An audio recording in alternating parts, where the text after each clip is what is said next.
नमस्कार दर्शक बंधु जड़े कलाकार हिसाब से जड़े कलाकार अभिनय तार जादूगरी देखाए एमिती एक कलाकार जे कि भारतीय सिनेमार अमिताभ बच्चन भारतीय सिनेमा इंडस्ट्री लिजेंडरी एक्टर बा अभिनेता कहले अच्युक्ति हेबेनि जे तांकर ज्वलंत प्रतिभा गभीर कंठस्वर एवं गुणात्मक अभिनय द्वारा से नाम कमाई से बॉलीवुड्र साहेनशाह भाव परिचित अच्छा तांकर कैरियर पाखापाखि 5 दशक धरी चली आकलन करा अमिताभ बच्चन को जन्म 11 अक्टोबर 1942 उत्तर प्रदेश अलाहाबाद ठारे होइतिला। से ख्याति संपन्न कवि हरिवंश राय बच्चन और तेजी बच्चन को पुत्र। आरंभ से रेडियो और मंच जगत रे कार्य करने को चेष्टा करथिले किंतु बॉलीवुड रे प्रवेश करबा तांको जीवन लक्ष्य थिला।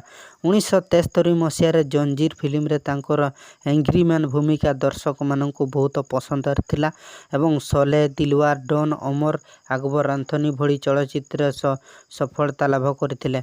एही फिल्म गुड़िक अन्य चलचित्र तांको भारतीय अंतर्जातीय इंटरनेशनल स्तर मध्य परिचित करथिला।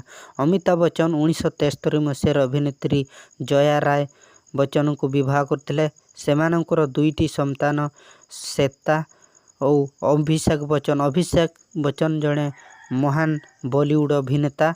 अमिताभ बच्चन को सम्मान Amitabh Bachchan national film fair award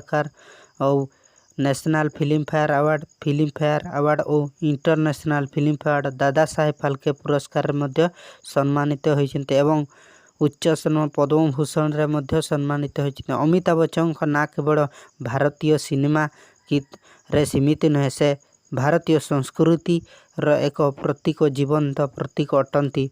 Amitabh Bachchan भारतीय सिनेमा जगत र जड़े महान कलाकार कहले अच्युक्ति हेब नहीं। से अनेक चलचित्र हास्य कॉमेडी एवं अनेक चलचित्र से काम करिसेंती आज पर्यंत काम करिसेंती। सेही महान कलाकार जे कि ओडिशा